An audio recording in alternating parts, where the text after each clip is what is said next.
Welcome to Listen Up with Annie.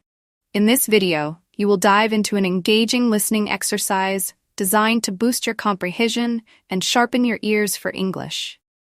While listening, you should put your mind at ease and consider this video as a workout for your ears. Practice shadowing by mimicking the speaker's tone and pronunciation to boost your fluency. Now let's get started. I never really planned to be a lifeboat volunteer when I came to live in North Sea. I'd been working in London as a website designer, but although that was interesting, I didn't like city life. I'd been really keen on boats as a teenager, and I thought if I went to live by the sea, I might be able to pursue that interest a bit more in my free time. Then I found that the Lifeboat Institution was looking for volunteers, so I decided to apply. The Lifeboat Institution building here in North Sea is hard to miss. It's one of the largest in the country.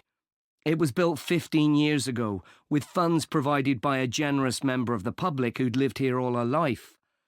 As the Lifeboat Institution is a charity that relies on that kind of donation, rather than funding provided by the government, that was a huge help to us. When I applied, I had to have a health assessment. The doctors were particularly interested in my vision. I used to be short-sighted, so I'd had to wear glasses, but I'd had laser eye surgery 2 years earlier, so that was okay. They gave me tests for colour blindness, and they thought I might have a problem there, but it turned out I was okay. When the Coast Guard gets an alert, all the volunteers are contacted and rushed to the lifeboat station. Our target's to get there in 5 minutes. Then we try to get the boat off the dock and out to sea in another 6 to 8 minutes. Our team's proud that we usually achieve that. The average time across the country's 8.5 minutes. I've recently qualified as what's called a helmsman, which means I have the ultimate responsibility for the lifeboat. I have to check that the equipment we use is in working order.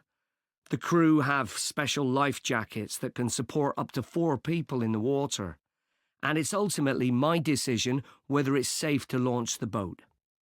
But it's very rare not to launch it, even in the worst weather. As well as going out on the lifeboat, my work involves other things too.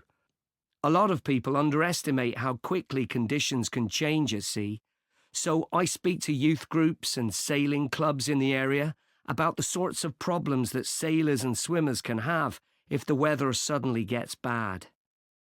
We also have a lot of volunteers who organise activities to raise money for us, and we couldn't manage without them. The training we get is a continuous process, focusing on technical competence and safe handling techniques, and it's given me the confidence to deal with extreme situations without panicking. I was glad I'd done a first aid course before I started, as that's a big help with the casualty care activities we do. We've done a lot on how to deal with ropes and tie knots. That's an essential skill. After a year, I did a 1-week residential course, led by specialists. They had a wave tank where they could create extreme weather conditions, so we could get experience at what to do if the boat turned over in a storm at night, for example. Since I started, I've had to deal with a range of emergency situations, but the work's hugely motivating. It's not just about saving lives. I've learned a lot about the technology involved. My background in IT's been useful here, and I can use my expertise to help other volunteers. They're a great group. We're like a family, really, which helps when you're dragging yourself out of bed on a cold, stormy night. But actually, it's the colder months that can be the most rewarding time. That's when the incidents tend to be more serious, and you realise that you can make a huge difference to the outcome. So, if any of you listeners are interested, why don't you